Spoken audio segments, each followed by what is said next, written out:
रामदेव जी की कथा। भादुरारी बीज रो जग चंदो करे प्रकाश। रामदेव बन आवसु राखीजे विश्वास। रामदेव जी की कथा। इतिहासकारों के अनुसार श्री कृष्ण के अवतार रामदेव जी का अवतार सन 1442 में भादवा सुदी दूज के दिन राजस्थान के पोखरण के ताम्रवंशी राजा अजमल के यहाँ हुआ था। राजा अजमल श्री कृष्ण की भक्ति में लीन रहने के साथ ही धर्मपरायण राजा भी थे, लेकिन उनकी भी विडंबना थी। वह निसंतान थे, जिसके कारण वह काफी दुखी रहते थे। रामदेव जी के पिता राजा अजमल, जो कि द्वारकाधीश के परम भक्त थे, वह हमेशा अपने राज्य की सुख शांति की मनोकामना के लिए द्वारका जाते थे। एक बार उनके राज्य में भयानक अकाल पड़ा और राज्य में अच्छी बारिश की मनोकामना लेकर अजमल जी द्वारिकाधीश पहुंच गए। ऐसा माना जाता है कि भगवान द्वारिकाधीश की कृपा से उनके राज्य में बहुत अच्छी बारिश हुई। बारिश के ही दिन में जब एक दिन सुबह किसान अपने खेतों में जा रहे थे, तो रास्ते में उन्हें उनके राजा अजमल मिल गए। किसान उन्हें देख वापस घर की तरफ जाने लगे। ये देख राजा ने पूछा कि वापस क्यों जा रहे हो, तो किसानों ने बताया कि राजा अजमल जी, आप निसंतान हैं, इसलिए आपके सामने आने से अपशगुन हो गया है और अपशगुन के समय में हम बुआई नहीं करेंगे। राजा ने जैसे ही यह सुना तो बहुत दुखी हुए, लेकिन एक कुशल शासक और गरीबों के मसीहा होने के नाते उन्होंने किसानों को तो कुछ नहीं कहा, पर घर वापस आकर काफी निराश और परेशान हुए। फिर उन्होंने तय किया कि संतान प्राप्ति की मनोकामना लेकर द्वारिकाधीश के दर्शन करने जाऊंगा। इस मंशा के साथ वह द्वारिकाधीश पहुंचे। वह भगवान द्वारिकाधीश के प्रसाद के रूप में लड्डू लेकर गए। मंदिर में पहुंचकर राजा अजमल ने बहुत ही दुखी और भारी मन से भगवान द्वारिकाधीश की मूर्ति के सामने अपनी सारी व्यथा रखी और अपना सारा दुख भगवान द्वारिकाधीश के सामने रखा। अपनी सारी बात करने के बाद वो मूर्ति को एकटक देखते रहे। उन्हें ऐसे लगा कि भगवान की मूर्ति उन्हें मुस्कुराती हुई देख रही है। ऐसा देख अजमल जी को गुस्सा आया और उन्होंने वह प्रसाद रूपी लड्डू, जो कि द्वारिकाधीश के लिए लाए थे, वह मूर्ति पर फेंक दिया, जो कि द्वारिकाधीश की मूर्ति के सिर पर जा लगा। ये सब वाक्य देख मंदिर में स्थित पुजारी को लगा कि राजा पागल हो गए हैं। पुजारी ने राजा अजमल जी को बोला कि भगवान यहाँ नहीं है, भगवान तो समुद्र में सो रहे हैं। अगर आपको उनसे मिलना है तो जाओ समुद्र में जाकर उनसे मिलो।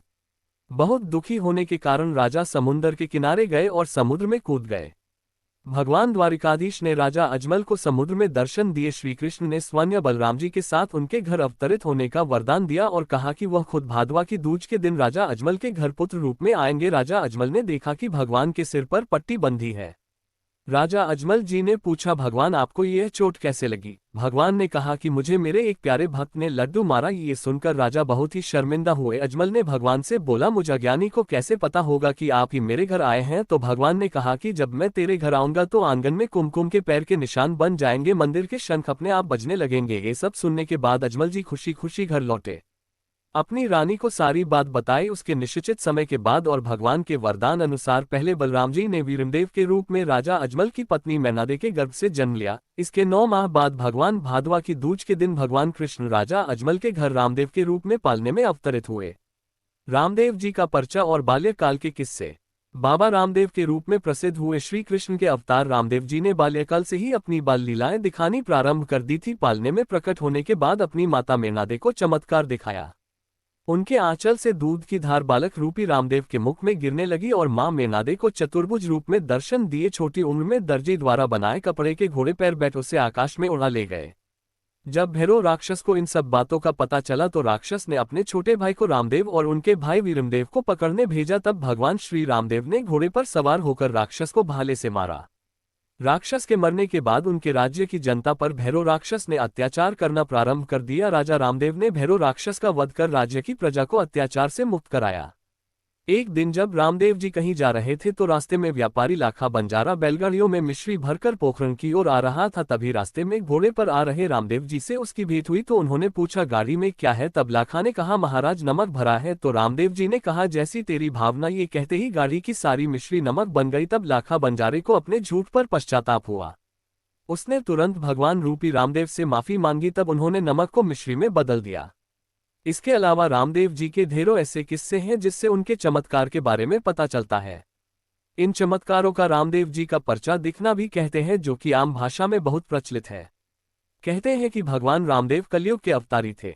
शेष शैया पर विराजमान महाशक्ति विष्णु का अवतार भगवान कृष्ण ने कलयुग में अवतार भगवान रामदेव के रूप में लिया था। उन्होंने कौड़ियों को ठीक किया, लंगड़े को चलाया, अंधे को आंखें दी।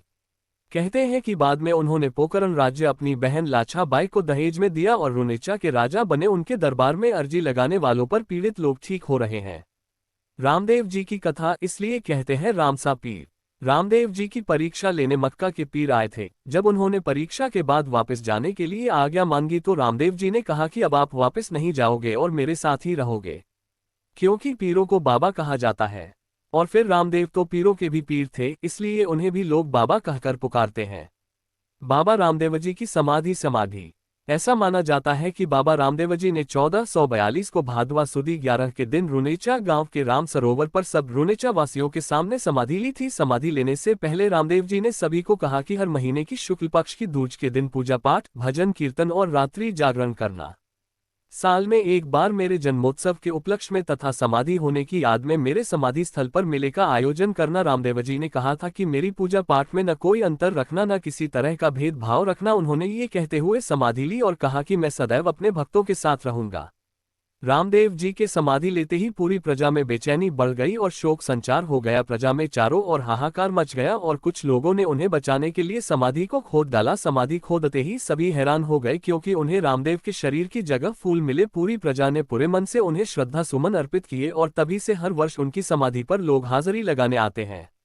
समाधि लेने से पहले ये संदेश दिया था रामदेव जी ने भगतों और रुनेचा वासियों को, महे तो चाल्या महारे गांव था सगठाई ने राम राम, जग में चमके थारो नाम, करज्यो चोखा चोखा काम। ऊंचो ना निंचो कोई, सरखो सगठाई में लोही, कुन बामण ने कुन चमार, सगठाई में वही करता। के हिंदू के मुसलमान एक बराबर सब इंसान, ईश्वर अल्लाह तेरो नाम, भजता रहिज्यो सुबह शाम। महे तो चाल्या महारे गांव था सगठाई ने राम राम, था सगठाई ने राम राम। और फिर उन्होंने समाधि ले ली। जय बाबा री। कथा शेयर जरूर करें। हमारे द्वारा बताई गई जानकारी यदि आपको अच्छी लगी हो तो चैनल को सब्सक्राइब करें, शेयर करें और लाइक करें।